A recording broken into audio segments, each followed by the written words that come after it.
Hey everybody, welcome back to Tim Travels. It's Terry, your host. So I'm gonna do some other videos probably later today. Probably do a video with my new trainee. She's getting a shower right now, but I wanted to do a video of my first 52 weeks of leasing at Prime. So exactly 1 year. And I did a video back in November kind of the first 6 months, and I spelled everything out. And I often have a lot of people ask me, well, hey, are you going to be able to make any money at Prime if you don't train? And the short answer to that is yes. But as you know, I have trained some people, but I think when you see the numbers, you're going to realize how few weeks I actually had somebody on the truck that I had to pay that was in training with me when you see these numbers or when you hear these numbers. And I apologize, I don't have like snapshots. I mean, I got nothing to hide here. I'm going to give you the numbers. So the first number I'm going to give you is total revenue. This is gross revenue to the truck, right? And another way of saying to the truck is to the entity which is leasing the truck, okay? So it's not me personally. So total revenue for 52 weeks is $302,350.59, okay? $302,350.59. That equates to $2.19.9. So a tenth of a cent less than $2.20 a mile. So let's just say $2.20 a mile, $2.19 a mile, whatever. Okay, and that's just the gross number, okay? And I will tell you that I don't have the exact numbers, but I get the feeling, just anecdotally, I took a lot more time off this year than I did at other companies. And I certainly took time when I wanted it, but I also just took more time off. So that's part of what I wanted to accomplish. I said that back, a year ago. That if I was only making the same amount of money I was making at GP Transco, and I probably would have made about, like 83 grand in the first year. If I could take more time off and make the same amount of money, bring the same amount of money home, then it was like I had a job that paid me more, right? If you only work 4 days a week instead of 5, and you make 100,000 doing either, and as long as the 4 days aren't more hours, then you're making more at the job that you only work 4 days a week at, right? It's math. Okay, so that was my total revenue. My total cost was,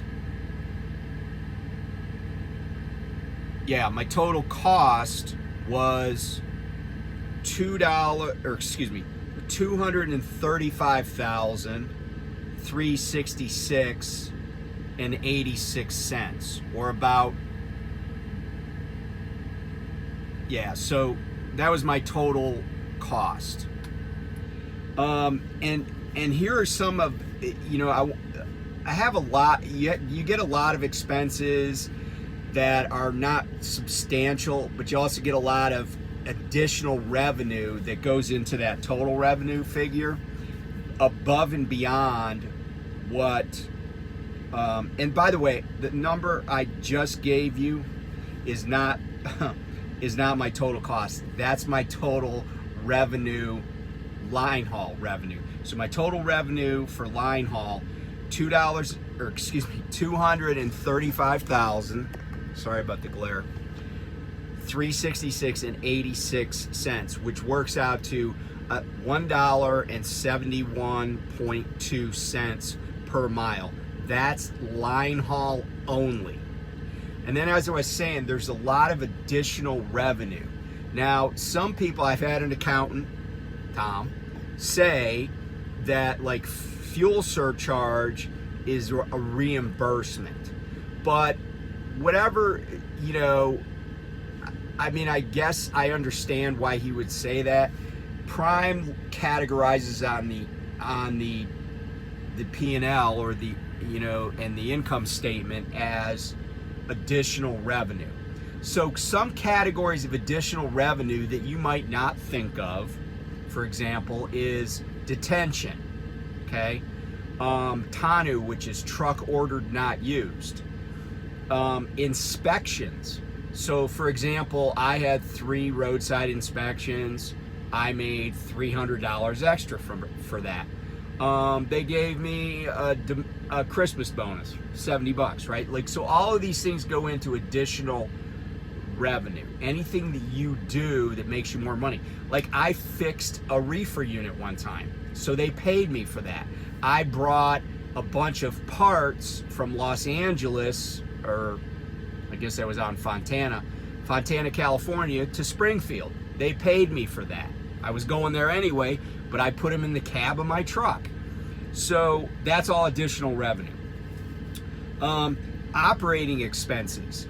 That's, everything it costs you, everything you spent to make that 302, for me, everything I spent, or my company spent, to make $302,350 of revenue. In other words, what does it cost us to make that 302,350?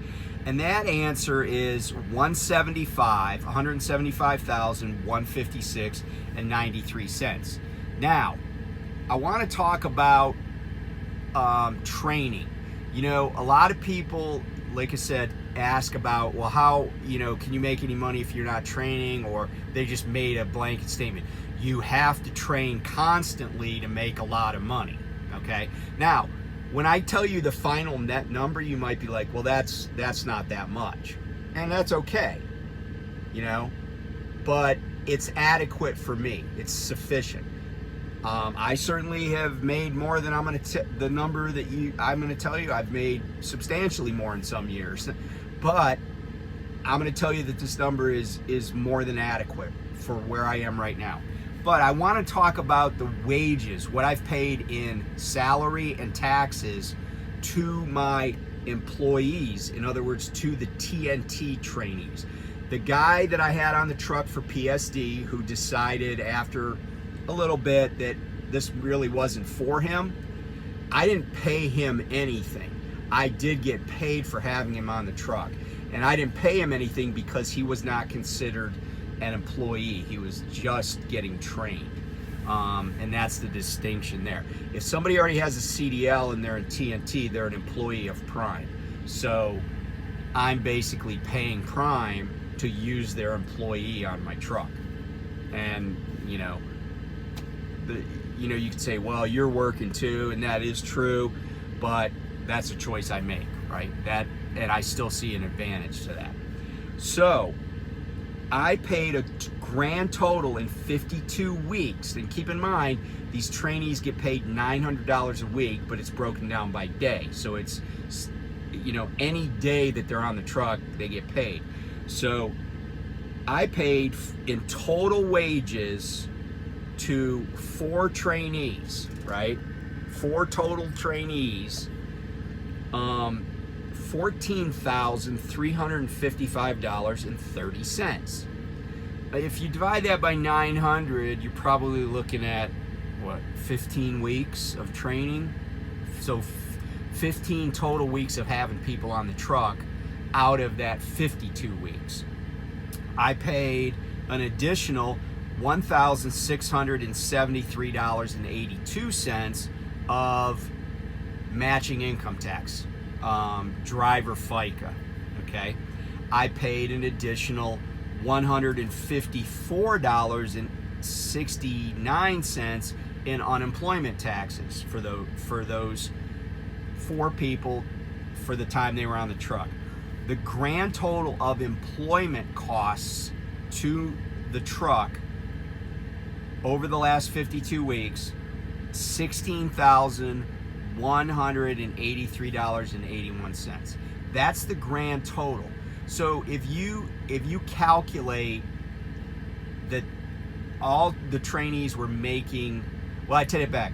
Paul was actually making $800 a week for his first 4 weeks. However, what these numbers don't show is I just, because I didn't think that was right, but it was a prime policy, I just made him whole by giving him an additional $500 from my company, right? My wife wrote him a check. So, because I didn't think it was fair that he didn't get $900 a week because he was still in the truck, but it was a rule they had about returning employees. So add 500 to that. So instead of 16,183, we're looking at 16,683 and 81 cents. But again, not a lot of money over a year period for employees. In other words, I trained people, but it wasn't the lion's share, or not the lion's share, but the vast majority of the driving was done by me and me alone. Okay, so let's get to the real number that everybody's looking at, wants to know about. Again, sorry for the glare.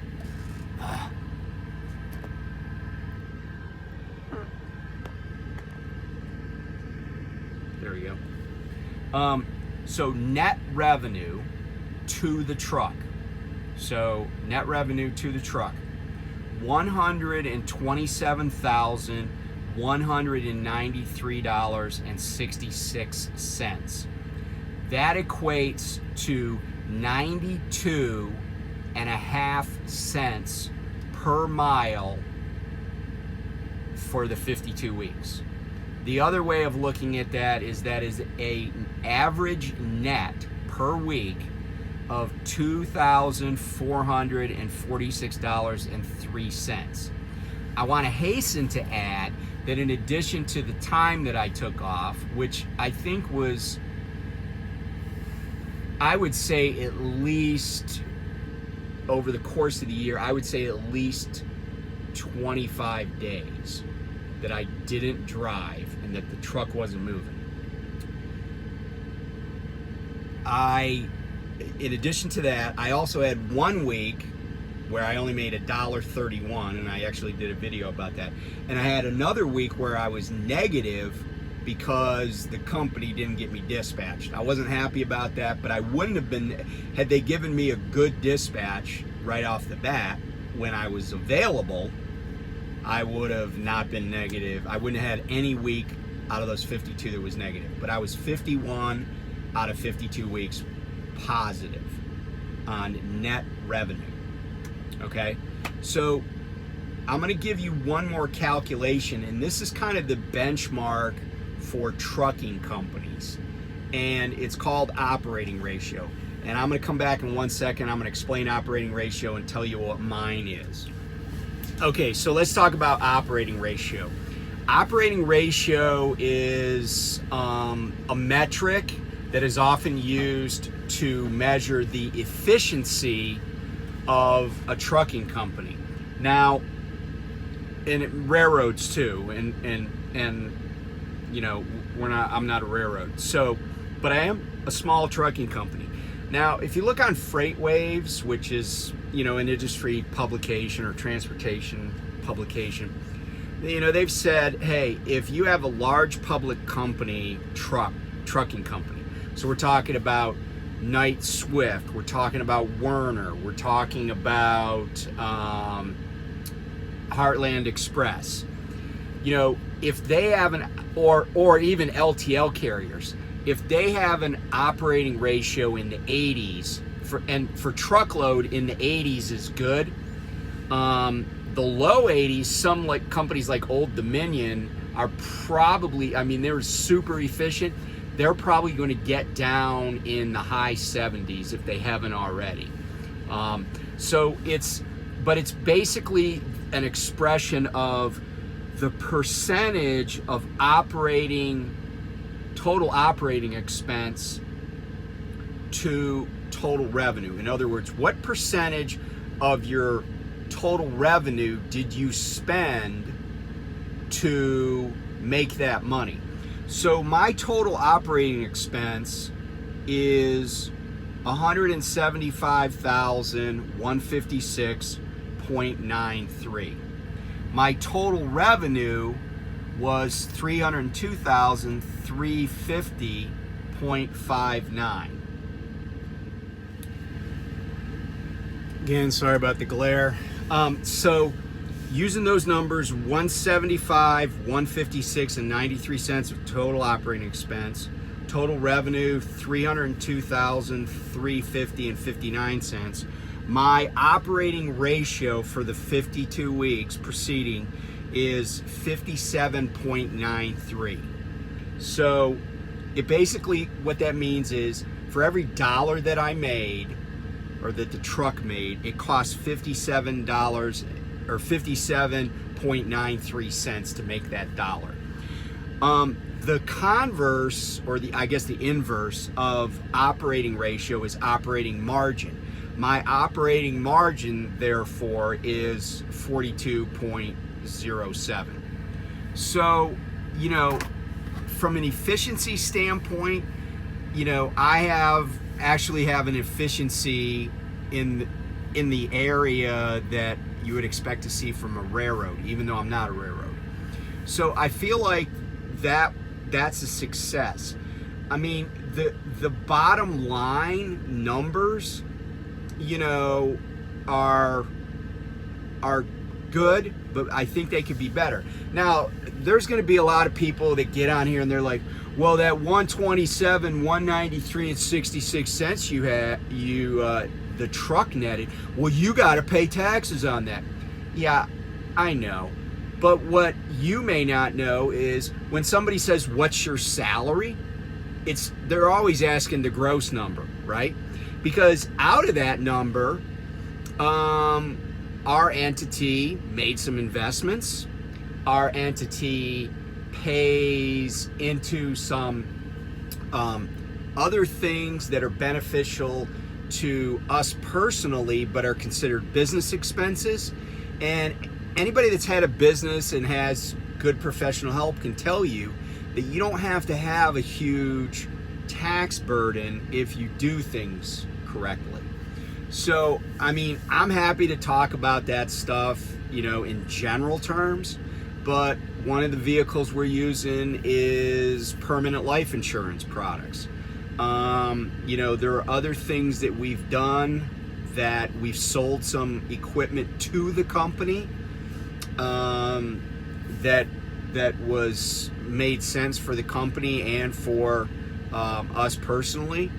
And there are some things going on that can reduce our tax burden. We also have some losses because we have other things going on outside of this entity. But anyway, I hope that gives you a picture.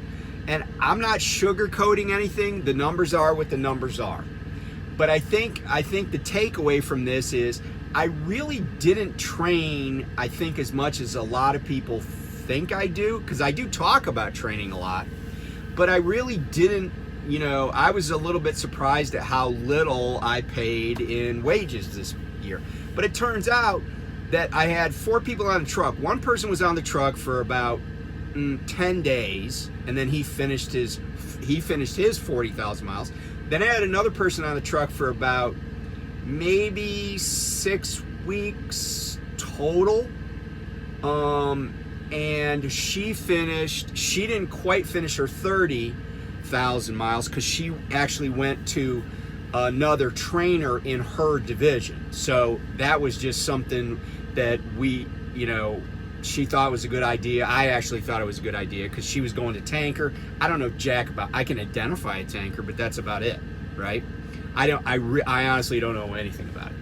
I could probably hook up a tanker and tow it safely, but I don't even know if I could do that because I don't know what I don't know with tankers. So that's why she left. She probably had maybe 25,000 miles on my truck, and then Paul did 40 on the truck, so he was the longest. And then I had the other person that only lasted 6 days. And then I have a new trainee. I picked her up last Wednesday. Today's Saturday, so I picked her up on Wednesday, but she's not in these figures yet because she hasn't even been here a whole week. So anyway, I hope that's helpful. I'm willing to answer questions about it. I got nothing really to hide, you know, and I hope that gives a better picture of what you could expect, and what my experience has been so far. So anyway, thanks for watching. We'll be back with you soon. Stay safe out there. Yeah, watch those crazy thunderstorms. So people got trucks blown over last week, and it wasn't winter time, and it wasn't in Wyoming. So it can happen anywhere. So anyway, talk to you later. Bye.